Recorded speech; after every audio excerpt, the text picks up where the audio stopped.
Hello guys, I am Advocate Vanita. Welcome to my channel Law Scholars and Legal Issues.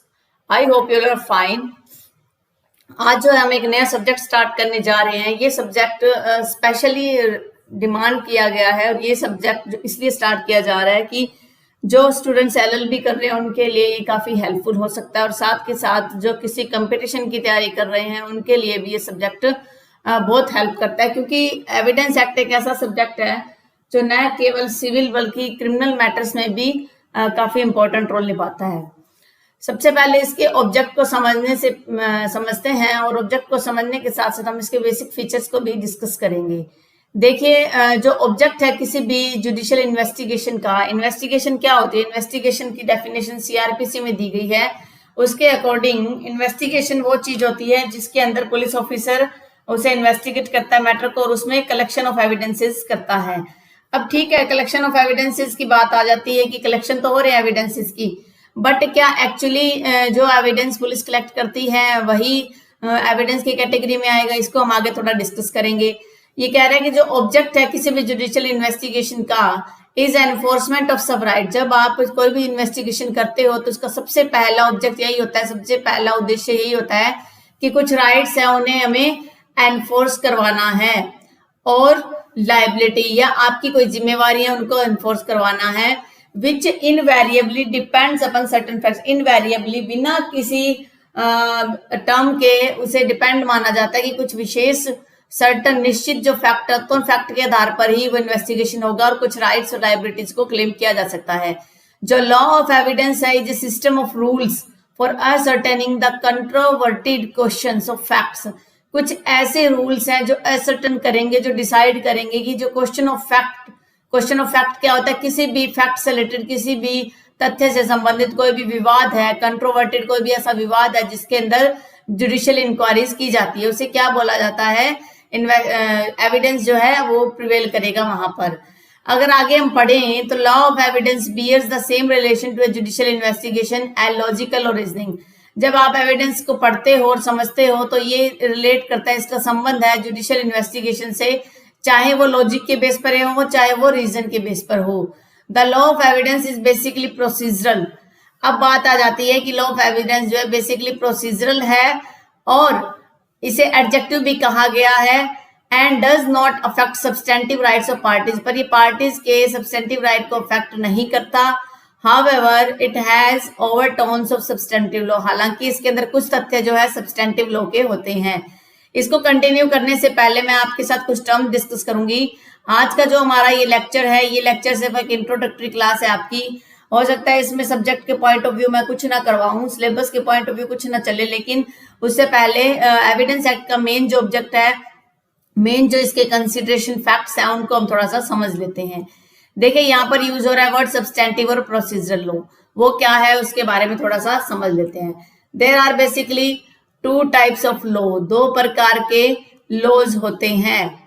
पहला होता है आपका substantive law और second होता है आपका प्रोसीजरल लॉ। सब्सटेंटिव लॉ क्या बताता है? आपके राइट्स बताता है, आपके ड्यूटीज बताता है, आपके लाइबिलिटीज बताता है आपके। It shows your right. आप अपने राइट क्लेम कर सकते हो सब्सटेंटिव लॉ के अंदर और आपकी कुछ ड्यूटीज बनती है, उन ड्यूटीज को कैसे परफॉर्म करवाना है वो सब्सटेंटिव लॉ का पार्ट है। आपकी क्या जवाबदेही है, लाइबिलिटीज क्या है, उसको सब्सटेंटिव लॉ बताता है। अब बात आते हैं प्रोसीजरल लॉ का मतलब होता है वो एक ऐसा लॉ जिसमें विच एक्सप्लेन्स द प्रोसीजर, जो आपको प्रोसीजर बताता है। एक्सप्लेन प्रोसीजर का मतलब है कि किस तरीके से जो मैटर है उसके अंदर किस तरीके से केस फाइल होगा, किस तरीके से उसमें एविडेंसेस आएंगे, कैसे डिसीजन आएगा और एविडेंस आते हैं तो उनको रिकॉर्ड कैसे होंगे, विटनेस कैसे होंगे और कौन कौन से विटनेस को माना जाएगा और कौन से विटनेस को नहीं माना जाएगा, ये प्रोसीजरल लॉ बताता है। अगर हम बात करते हैं प्रोसीजरल लॉ के तो बेसिकली इंडिया के अंदर सीपीसी और सीआरपीसी जो प्रोसीजरल लॉ है, सीपीसी बात करता है सिविल मैटर्स का और सीआरपीसी बात करता है क्रिमिनल मैटर्स का। तो ये है प्रोसीजरल लॉ अपनी कंट्री के अंदर। अगर हम इसको आगे समझें कि जो एडजेक्टिव लॉ हम यूज कर रहे हैं एविडेंस को, वो क्यों कर रहे हैं, why, what is the reason behind calling the evidence act an adjective law. देखिए कई बार आपके एग्जाम में क्वेश्चन आता है कि एविडेंस एक्ट जो है वो क्या है, क्या एविडेंस जो है वो एक एडजेक्टिव लॉ है, क्या ये एक प्रोसीजरल लॉ है, क्या ये सब्सटेंटिव लॉ है। अगर आप इंडियन एविडेंस एक्ट की बात करते हो, ये बेसिकली आपको क्या शो करता है, ये बेसिकली प्रोसीजर बताता है कि किस तरीके से कौन कौन से एविडेंस लिए जाएंगे, कौन से रेलेवेंट एविडेंस रेलेवेंट फैक्ट होते हैं और कौन से जो है एविडेंस को एडमिसिबल किया जाएगा, और ये बेसिकली प्रोसीजर बताता है। बट इसके सेक्शन ऐसे भी हैं, कुछ सेक्शन 115 से लेकर 117 के जो सेक्शन है वो बात करते हैं एस्टोपल के, जो आपके सब्सटेंटिव राइट्स बताते हैं। तो वो क्या पार्ट है, एक सब्सटेंटिव राइट है उसके अंदर। तो उसे इसी वजह से जब एविडेंस में दोनों फीचर्स है, procedure as well as procedural plus में सब्सटेंटिव, तो इसलिए इसको क्या बोला गया है, एडजेक्टिव लॉ बोला गया है। इसीलिए एग्जाम में अगर आपके प्री के एग्जाम की क्या बात कर रहे हो तो आप एडजेक्टिव लॉ इसको समझ के चलोगे। अब एक इंपॉर्टेंट फैक्ट आता है, ठीक है ये एडजेक्टिव लॉ चलता है, तो हमें अब क्या समझना चाहिए कि क्या इसके अंदर हम एस्टोपल के तहत जो है राइट क्लेम कर सकते हैं अपना। देखिए एस्टोपल होता क्या है, एस्टोपल का मतलब होता है, आज आप कह देते हो कि मैं एक आप जो है एक किसी के सामने कबूल कर लेते हो, एक्सेप्ट कर लेते हो कि आई बोरो, कि मैंने उधार लिया 5 लाख रुपीज, ठीक है, किससे, फ्रॉम बी। आपने बात कबूल कर ली। First you have represent yourself and you have accepted that you have borrowed 5 lakh rupees from B. आपने बी से 5 लाख रुपीज ले लिए हैं। इफ यू रिफ्यूज नाउ, अगर आप रिफ्यूज करते हो तो ये क्या हो जाता है, रूल ऑफ एस्टोपल आपको रिफ्यूज करने नहीं देगा। इसकी एक कंडीशन और होती है कि आप अपनी जो जगह है वो चेंज नहीं करोगे। मान लीजिए यहाँ 5 लाख रुपए कबूल करने की बात की और उसके बाद मना कर जाते हो तो आप अपनी जगह से बात से मुकर जाते हो। इसलिए स्टेपल जो है ये कहता है कि आपका एक रूल है, आपको एक सब्सटेंटिव राइट देता है कि आप जो है रूल ऑफ एस्टोपल के तहत मना नहीं कर सकोगे। ये बात कहना चाह रहे हैं। ये जो लॉ है, जो एविडेंस एक्ट है उसका सेक्शन 153 जो है वो ये बात कहता है, इसलिए इस बात को समझना थोड़ा सा इंपॉर्टेंट हो जाता है। तो ये है बेसिक फीचर जो हमें कुछ पॉइंट्स पता होने चाहिए। अब आ जाते हैं हमारे नोट्स पर, जिनकी हेल्प से मैं आपको कवर करवाती हूँ। The word evidence is derived, word evidence कहाँ से आया, कैसे इसका मीनिंग निकला। तो कह रहा है the word evidence is derived from the Latin word evident और एविडेरे। उसका मतलब होता है टू शो क्लियरली, आप क्लियरली दिखाओगे कुछ, डिस्कवर क्लियरली, आपको क्लियरली कुछ डिस्कवर हो जाता है, मिल जाता है, टू एसर्टेन कुछ डिसाइड करना, टू प्रूव और कुछ प्रूव करना। The object of rules of evidence is to help the courts to ascertain the truth. और सेकंड ऑब्जेक्ट इसका ये है, देखिए जब हमने किया सबसे पहला ये जुडिशियल इन्वेस्टिगेशन के ऑब्जेक्ट की बात कर रहा है, ठीक है। अब एविडेंस एक्ट के ऑब्जेक्ट की बात अगर हम समझें तो एविडेंस एक्ट का ऑब्जेक्ट कहता है to help the courts to ascertain the truth. The first point is, यहाँ पर आपका फर्स्ट पॉइंट आ जाएगा, to help the courts to ascertain the truth. पहला आपका ऑब्जेक्ट पॉइंट वाइज देखोगे कि पहला पॉइंट ये है, और सेकंड टू प्रिवेंट प्रोट्रैक्टिंग इंक्वायरीज। प्रोट्रैक्टिंग का मतलब है लंबी जो इंक्वायरी चल रही है उनको प्रिवेंट करना, उनको रोकना। थर्ड पॉइंट है to avoid confusion in minds of जजेस। अगर जजेस के माइंड में कुछ कंफ्यूजन है तो उसको आपने दूर करना है। विच में result from the admission of evidence, जिससे क्या है कि किसी ने एविडेंस को लाया है वहां पर तो उसको एडमिट किया जाएगा। तो यहाँ पर कितने ऑब्जेक्ट बन गए, पहला तो कोर्ट को हेल्प करेगा, पहला ऑब्जेक्ट लिखोगे, सेकंड आप ये लिखोगे और थर्ड आप ये लिखोगे। इस प्रकार the evidence act 1872 was passed. अब इम्पोर्टेंट चीज आ गया है कि 1872 में जो एविडेंस एक्ट पास हुआ। देखिए 1872 में ये पास हुआ। अब जब भी कोई एक्ट लागू होता है तो उस एक्ट को कब माना जाएगा कि वो एक्ट जो है कब से लागू हुआ, उसको समझने के लिए थोड़ा से पॉइंट और डिस्कस कर लेते हैं। देखिए जब कोई भी, सबसे पहले क्या होता है, बिल जो है वो पार्लियामेंट में जाता है। बिल जो है सबसे पहले बिल होता है, बिल को पार्लियामेंट में भेजा जाएगा मसौदा तैयार करके। अब वहां से जब वो पास हो जाएगा उसके बाद कहाँ जाएगा, पास होने के बाद वो जाएगा प्रेसिडेंट के पास। अब प्रेसिडेंट से क्या मिलेगी, उसे असेंट मिलेगी। जब प्रेसिडेंट की उसे सहमति मिल जाती है तो क्या बिल बन जाता है, क्या वो लॉ बन जाता है? नहीं, लॉ तब बनेगा जब उसको गैजेट में आप नोटिफाइड करोगे। गैजेट में आप जब नोटिफाइड कर देते हो कि ये जो है लॉ लागू हो चुका है, तो उसी दिन से जो है लॉ लागू हुआ माना जाएगा। अगर हम बात करें इंडियन एविडेंस एक्ट की, ये लागू हुआ था 1/9/1872 को। इसी के साथ साथ एक एक्ट और पास हुआ था, Indian contract act. Indian contract act ये भी सेम डेट को एनफोर्स हुआ था और दोनों को बनाया था स्टीफंस ने उसको बनाया था लॉ को। और ये लॉ इतना बढ़िया बना था कि मौजूदा टाइम में इन दोनों लॉ में लीस्ट अमेंडमेंट्स हैं, बहुत ही कम अमेंडमेंट्स हैं। बल्कि अगर हम बात करते हैं सीपीसी की, सीपीसी में 1908 से पहले एक सीपीसी और चलती थी, उसके बाद अमेंड करके 1908 में ये सीपीसी आई, जिसमें भी कम ही आप कह सकते हो कि लेस अमेंडमेंट्स हैं, उसमें भी कम अमेंडमेंट्स किए हैं अब तक।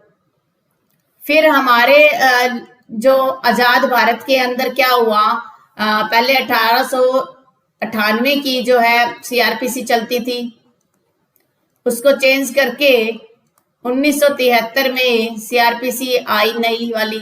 और ये क्या है, ब्रिटिश के टाइम की बनी हुई नहीं थी, मौजूदा टाइम में बनी हुई थी। इसमें कुछ कमियां भी थी। धीरे धीरे इसमें क्या होते गए, अमेंडमेंट्स होते गए। कहीं रेप की वारदात हुई है तो उसके बाद 2013 का अमेंडमेंट आया।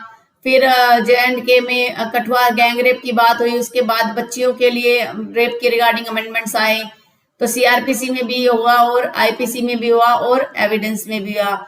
और एविडेंस एक्ट में मेजरली अमेंडमेंट हुए थे जब आईटी एक्ट 2000 आया था। जब इंफॉर्मेशन टेक्नोलॉजी एक्ट 2000 आया, उसके बाद ज्यादातर अमेंडमेंट जो है इसमें इंडियन एविडेंस एक्ट में किए गए थे। तो इस प्रकार से एविडेंस एक्ट जो है वो एक सफिशिएंट एक्ट है और इस एक्ट से बाहर जो है इसको आप एग्जॉस्टिव कह सकते हो। ये एक्ट जो एक तरीके से एग्जॉस्टिव है, इसको आप ये नहीं कह सकते कि इसमें कुछ बदलाव की रिक्वायरमेंट रहती है। मोस्टली इसमें सब कुछ जो है ग्रैब किया हुआ है, इसमें ऐसा कुछ भी नहीं है कि आप इसे ये कहो कि इसमें चेंजेस की जरूरत हो सकती है। तो ये है हमारा बेसिक जो कंसेप्ट है एविडेंस एक्ट का। अब इसको आगे थोड़ा सा समझ लेते हैं। तो इस प्रकार से जो एविडेंस एक्ट है वो 1872 में पास हुआ और main object of preventing indiscipline in the admission of evidences, कि जब भी एविडेंस देना है उसके रिगार्डिंग पहले इनडिसिप्लिन था, पहले कुछ पता ही नहीं था किस प्रकार से एविडेंस देना है, तो उस एविडेंस के सिस्टम को डिसाइड करने के लिए इस एक्ट को लागू किया गया।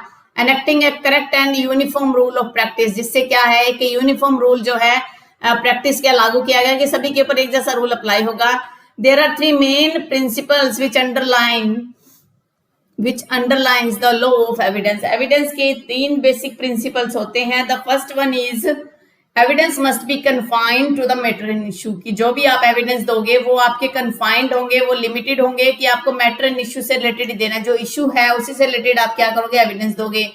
Second, hearsay evidence must not be evident। जो hearsay evident है, जो कानून सुना एविडेंस है, उस एविडेंस को एडमिट नहीं किया जाएगा, उसको स्वीकार नहीं किया जाएगा। कि मान लीजिए आपने किसी से कुछ सुन लिया कि राम ने श्याम का मर्डर किया, आपने किसी और व्यक्ति से सुना है, तो उसे एविडेंस की कैटेगरी में नहीं माना जाएगा।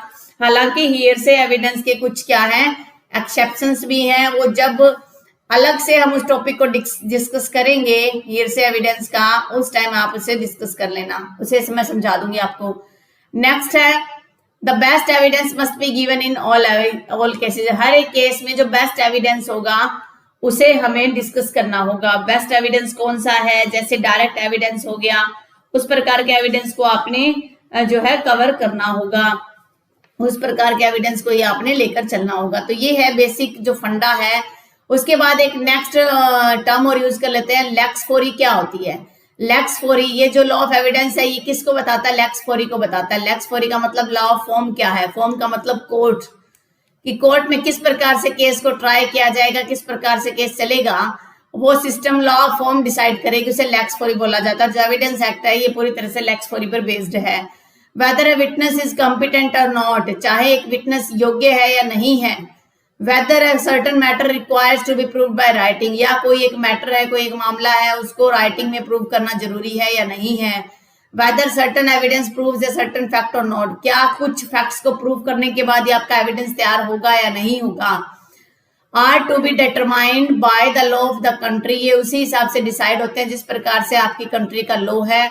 जहां पर एक क्वेश्चन अराइज होता है, जहां पर जब भी कोई डिस्प्यूट अराइज होता है, केस को कैसे सॉल्व करना है, किस प्रकार की रेमेडी ली जाएगी, ये सारा का सारा कोर्ट डिसाइड करती है। और law of country, law of form, lex fori जो है डिसाइड करती है। इसके अलावा एक दो टर्म है जो मैं और आपको समझा देती हूँ, जो एग्जाम में पूछ लिया जाता है, कई बार पूछ क्या लिया जाता है, आपको बेसिक नॉलेज के लिए भी जरूरी होता है। उस टर्म को एक बार हम देख लेते हैं। देखिए, जैसे एक क्रिमिनल हमारा ज्यूरिस्प्रूडेंस है, एक ज्यूरिस्प्रूडेंस आप पढ़ते हो, सब्जेक्ट को क्या होता है, थ्योरीज बताता है। अगर हम क्रिमिनल ज्यूरिस्प्रूडेंस की बात करें, इसके भी क्या है, प्रिंसिपल्स होते हैं, वो भी हमें पता होने चाहिए कि क्रिमिनल ज्यूरिस्प्रूडेंस के क्या प्रिंसिपल्स हैं। जो भी प्रिंसिपल्स हैं ऑफ क्रिमिनल ज्यूरिस्प्रूडेंस, जो एलएलबी के स्टूडेंट्स हैं उनके लिए 1 या 2 क्लासेस इंट्रोडक्शन की होगी, और जो जुडिशरी के पॉइंट ऑफ व्यू से जो तैयारी कर रहे हैं उनके लिए ये सही बिल्कुल टॉपिक चल रहा है। फर्स्ट आपका प्रिंसिपल कहता है ज्यूरिस्प्रूडेंस का, accused is presumed to be innocent, कि accused को ये माना जाएगा कि वो innocent है जब तक unless guilty proved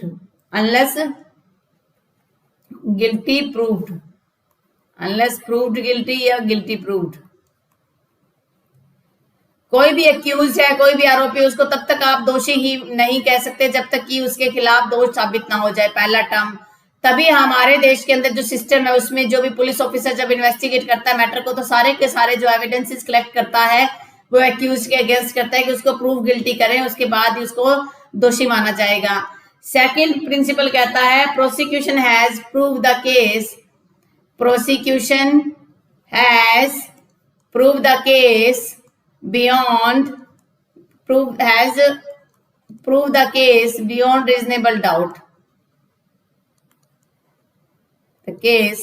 beyond reasonable doubt, कि जो इंडियन एविडेंस होता है उसके अंदर जब आपने वो साफ कहता है, सॉरी, क्रिमिनल ज्यूरिस्प्रूडेंस का प्रिंसिपल साफ कहता है कि जब भी आप प्रोसिक्यूशन प्रूव करो, प्रोसिक्यूशन का मतलब जिसकी तरफ से एफआईआर दर्ज हुआ है, जो प्रोसिक्यूशन होता है, जो केस को लेके चलता है, लीड करता है, बियॉन्ड द रीजनेबल डाउट, कि किसी प्रकार का डाउट नहीं रहना चाहिए। किसी प्रकार का डाउट का मतलब है कि हल्का सा भी संदेह रह गया कि एक्यूज दोषी नहीं है तो कोर्ट क्या करती है, उसको बरी कर देती है, एक्विटल कर देती है। थर्ड है, अगर कोई प्रकार का डाउट मिलेगा उसका बेनिफिट किसको जाएगा, benefit of doubt to accused, जो भी बेनिफिट ऑफ डाउट है वो एक्यूज्ड को ही मिलेगा और एक्यूज ही उसको फायदा उठा सकता है। इसके बाद बात आता है कि बियॉन्ड रीजनेबल डाउट क्या होता है। देखिए, स्टैंडर्ड ऑफ प्रूफ होता है। स्टैंडर्ड ऑफ प्रूफ जो है वो क्या है, सिविल और क्रिमिनल में अलग अलग होता है। अगर आप सिविल मैटर की बात करोगे, सिविल केसेस की, और क्रिमिनल की बात करते हो, तो सिविल केसेस में आपको बताना है प्रीपोंडरेंस ऑफ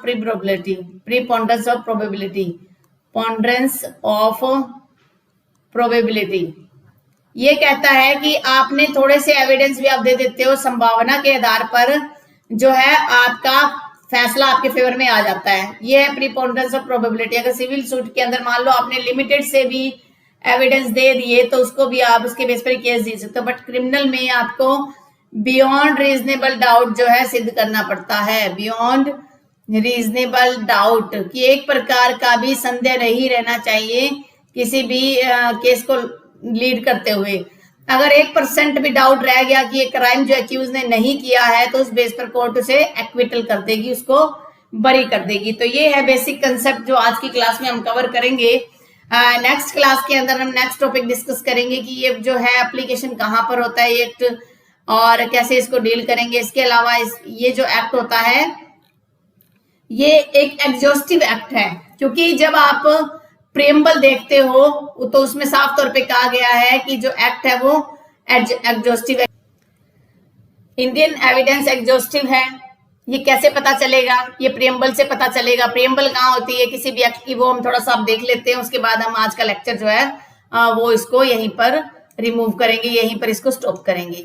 देखिए प्रेम्बल फटाफट से एविडेंस एक्ट का मैंने बेयर एक्ट निकाला है और मैं आपको बता रही हूँ प्रेम्बल कहाँ होती है और किस तरीके से हमें पता चलता है कि एक्ट जो है वो एग्जॉस्टिव होता है। ये होती है प्रेम्बल। ये कहता है whereas it is expedient to consolidate, जहां पर कंसोलिडेट, डिफाइन और अमेंड द लॉ दिया गया है, यानी कि जहां पर कंसोलिडेट वर्ड यूज होता है इसका मतलब है वो लॉ क्या है? एग्जॉस्टिव है। एग्जॉस्टिव क्या होता है? एग्जॉस्टिव वो लॉ होता है, क्या हुआ इसको चल क्यों नहीं रहा? एग्जॉस्टिव वो लॉ होता है कि जो भी एक्ट दिया गया उसी में ही लिमिटेड है, उससे बाहर जाने की जरूरत नहीं है। जितने में जो एक्ट दिया गया वो कंप्लीट है इन इट सेंस, वो अपने सेंस में कंप्लीट है। तो इंडियन एविडेंस जो है वो एक कंप्लीट एक्ट है और उसके लिए किसी भी प्रकार के एक्स्ट्रा लॉ की रिक्वायरमेंट नहीं रहेगी। बाकी हम नेक्स्ट क्लास में कंटिन्यू करते हैं। अगर आपको लगता है कि वीडियो आपके लिए हेल्पफुल होने वाला है तो प्लीज स्टूडेंट्स आप कमेंट जरूर करना, क्योंकि कमेंट जो है वो मोटिवेशन मिलता है। अगर आपको मेरा वीडियो अच्छा लगा है तो आप मेरे वीडियो को लाइक कीजिए। अगर आप चाहते हो कि आपको ऐसे वीडियो और भी फर्दर मिलते रहें जो आपके लिए काफ़ी हेल्पफुल हो सकते हैं तो आप मेरे चैनल को सब्सक्राइब कर लीजिए और बेल आइकन पर क्लिक कर दीजिए, जिससे जैसे ही कोई वीडियो अपलोड होगा उसकी नोटिफिकेशन सबसे पहले आपको मिल जाएगी। कोरोना के इस टाइम पीरियड में आप अपने फैमिली मेम्बर्स, अपने नेबरहुड का ध्यान रखिए। Stay home, stay safe, stay healthy. Thank you for watching. Have a nice day.